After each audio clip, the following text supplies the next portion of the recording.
নমস্কার, সুভদ্রার রান্নাঘরে আমার সকল দর্শক বন্ধুকে জানাই স্বাগত। আমি শিউলি। আজকে দেখো আমি একটা নতুন রেসিপি নিয়ে এসি। তার জন্য কী নিলাম বলো তো, এগুলো ওটস নিলাম কিছুটা, এক মানে এই চামচে দু চামচ মতো ওটস নিলাম, আর 2 চামচ 2.5 চামচ সুজি দিলাম। এবার এটাকে আমি জল দিয়ে একটু ভিজিয়ে রাখবো কিছুক্ষণের জন্য। কিছুক্ষণ পরে ভিজে যাবে। তারপর এটা দিয়ে আমি কি বানাবো তোমাদেরকে আমি দেখাবো, তোমরা আমার সাথে থাকো। দেখো সুজি আর ওটসের ব্যাটারটা একদম ঘন হয়ে গেছে। আমি স্বাদ অনুযায়ী একটু জাস্ট লবণ দিয়ে দিলাম, আর আর একটু পাতিলেবুর রস দিয়ে দিচ্ছি। হ্যাঁ, তোমাদের কাছে যদি দই থাকে তা তোমরা দইও দিতে পারো। আমার কাছে দই ছিল না, আমি লেবু রস দিয়ে দিলাম। এবার এতে আমি একটু জল মিক্সড করব। জল দিয়ে এই ব্যাটারটা একটু ঘন করে নেব, মানে একদম শুকিয়ে গেছে, রেডি করে নিচ্ছি।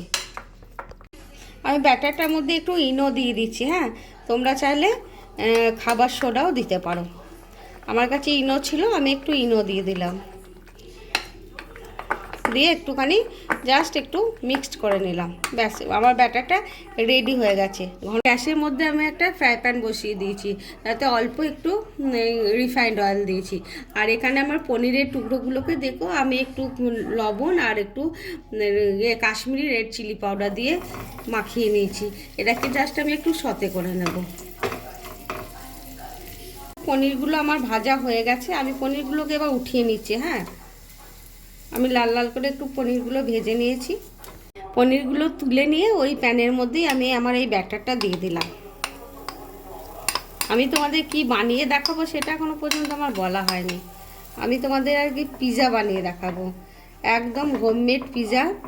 বাচ্চারা যখন বায়না করবে পিৎজা খাওয়ার, বাইরে থেকে মার্কেট থেকে কিনে না নিয়ে এসে এইভাবে বানিয়ে দেবে, দেখবে ওরা ভীষণ আনন্দ করে, খুব মজা করে এবং স্বাস্থ্যকর একটা পিৎজা তোমরা বানিয়ে দিতে পারবে। ওরা খাবে, খেয়ে আনন্দ পাবে। ঠিক আছে, এবার এটা আমি একটু চাপা দিয়ে দেব। চাপা দিয়ে কিছুক্ষণ এটাকে আমি পর উল্টে দেব।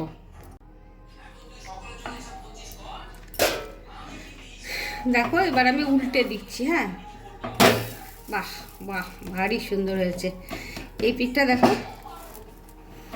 একদম ফুলেছি কীরকম, দেখেছো? এবার আমি একটু পিৎজা সস মাখিয়ে দিচ্ছি সুন্দর করে এই রুটিটার ওপরে। মানে ওটস আর সুজির যে বেসটা আমি রুটিটা বানিয়ে নিয়েছি, সেটার উপরে ভালো করে পিৎজা সস মাখিয়ে দিলাম।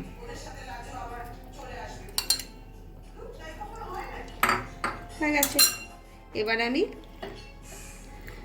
চিজ দিয়ে দেব।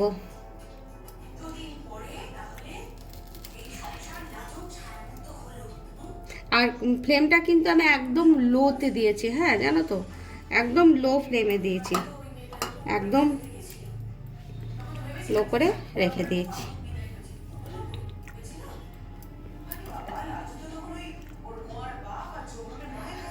এবারে আমি পছন্দ মতো সবজি অ্যাড করব। সবুজ ক্যাপসিকাম দিয়ে দিচ্ছি, রেড বেল পেপার দিচ্ছি।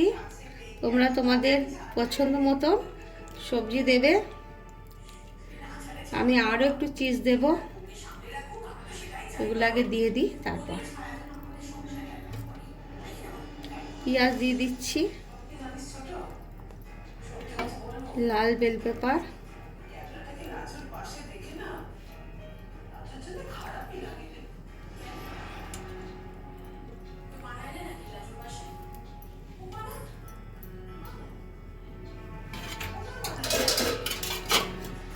ওহো।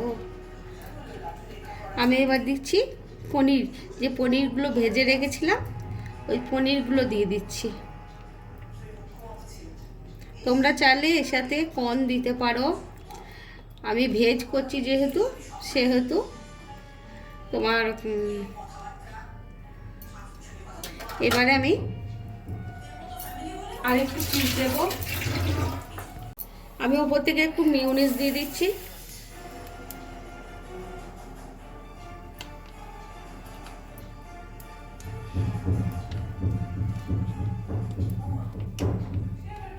তোমরা চাইলে দেবে, না চাইলে দেবে না।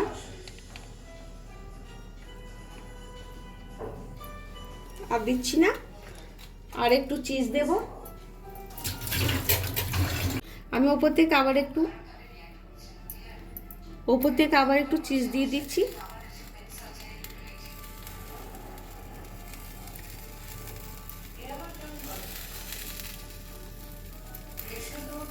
যতটা ইচ্ছা তোমরা চিজ দেবে। চিজ কিন্তু বাচ্চারা খেতে ভীষণই ভালোই বাসে।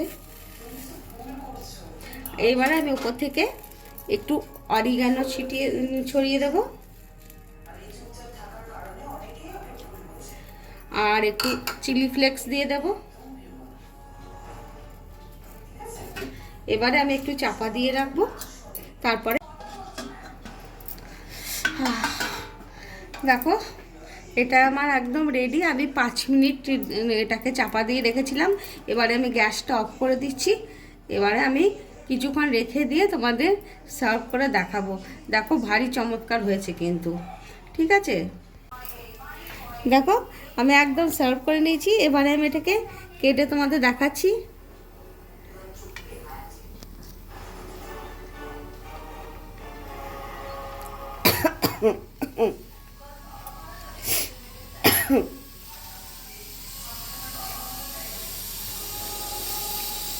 এরকম ভাবে কেটে নিয়ে আগে, হ্যাঁ, তারপর তোমাদের আমি দেখাচ্ছি, দাঁড়াও।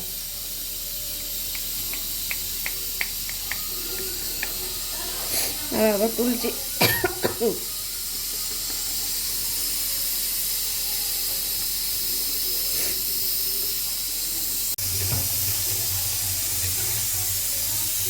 দাঁড়াও তোমাদের আমি দেখাই। একদম চিজে না কি হয়েছে বলো তো, আটকে যাচ্ছে। আহা, দেখেছো? আহা, অসম্ভব সুন্দর হয়েছে। তোমরা এভাবে অবশ্যই একবার বানাবে, বানিয়ে খেয়ে আমাকে জানাবে তোমাদের কেমন লেগেছে। আমার এই হেলদি একটা রেসিপি তোমরা তাহলে বানিয়ে খেয়ে আমাকে কমেন্ট করে জানাবে তোমাদের কেমন লেগেছে, ঠিক আছে? এটা